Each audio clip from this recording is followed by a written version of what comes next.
You know, of all the things I've put up here, this is probably going to be one of the ones right up there with Ron mowing the yard. That's going to get a lot of hits. Crazy naked moments in my life. Yes, I said naked. This is going to be PG-13. Now, Ron and I were talking.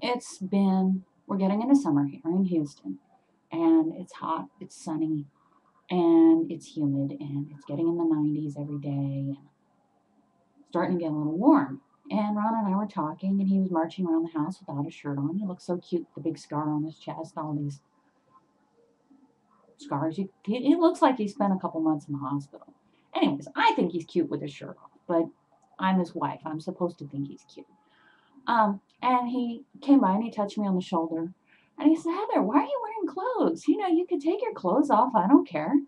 And I said, well, I used to do that, but some incidents happened. And he goes, oh, you mean the naked wife incident? I said, no, I was thinking more the day of your accident. And I thought, you know what? You guys may have read about this in my blog, but I've never told you. And telling is a whole different experience. And if you're just a YouTube watcher, then you've never heard either of these. And they're worth hearing. So, the first incident, January 7th, 2003. Ron and I were working ourselves to death, and I had worked a double basically the night before on a Monday. On a Monday, I'd gone into work around, I'd worked about 12 hours, came home around 11. Had to do accounting stuff for about an hour, then I finally went to bed around midnight.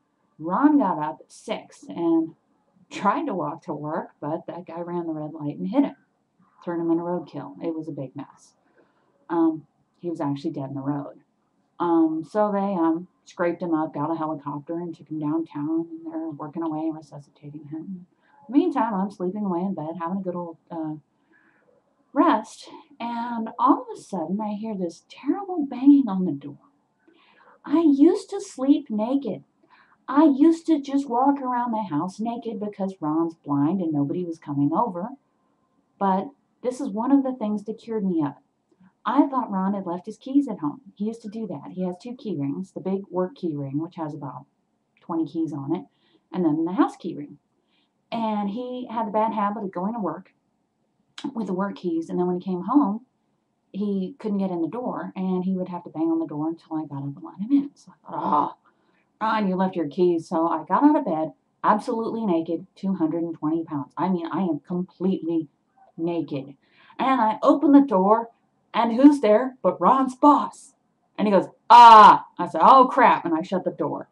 And I eventually got dressed and everything, and, found out Ron had been in this horrible accident. But think about it. I started my day. Even before I heard my husband had been run over by a truck, I ended up flashing my boss, my husband's boss.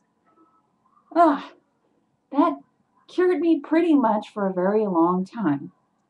Now, remember, I was not diagnosed with bipolar disorder until 2006. 2004, we bought the house.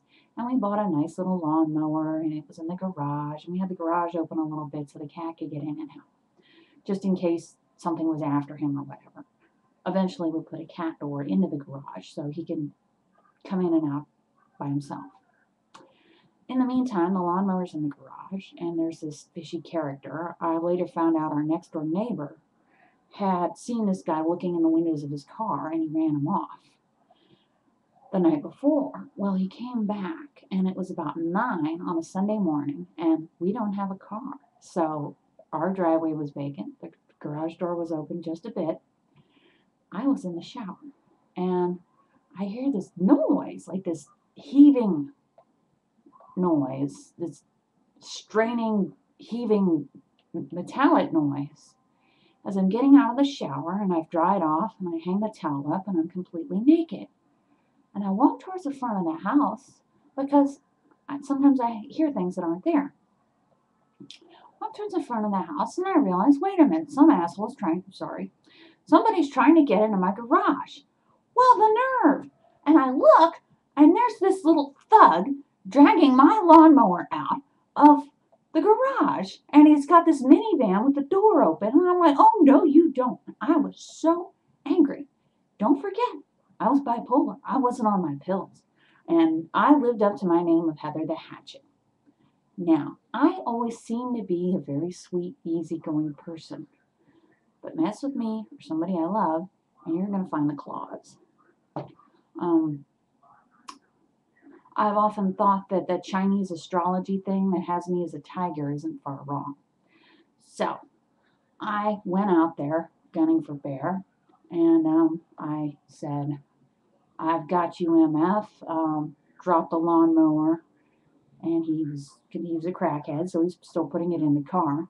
I'm completely naked, and he's really freaking out that this crazy, obese white woman is after him completely naked. Now, can you imagine how stupid this is? What if he was a rapist? He's already got the door to the van open. Ah! But I lost my temper. Let's take a moment to thank God I didn't end up decapitated and lying in a bayou somewhere. So, my crazy naked self goes marching around the front of the minivan, and I yell, C25 TFM. I still remember the license plate. I got you, MF, I got you, MF. And he's getting the car going, his eyes are like this. And, I got you, and I'm cursing him out, and I'm still stark naked, standing in the yard, shouting at him at the top of my and he drives off, and I go in the house, and I'm talking to the police, and they come out and they make a report, and I said, if you catch him, he's probably gonna let on that I was naked, and Ron's like, what? Because he was asleep during the whole thing. So yeah, I was so mad I ran out after the guy naked. And Ron's like, Heather, you didn't. And the cop, he's just like, anything else to report? What's really, really funny is Ron was so outraged that we were robbed of this lawnmower that was a piece of junk. I mean, we got it to start maybe twice. It was that bad. So we he would call periodically and say, hey, have you got the guy? Have you got the guy? Hey, have you got the guy? And it got to the point where he could call and say, hey, it's me, the guy with the naked wife. That's all he had to say.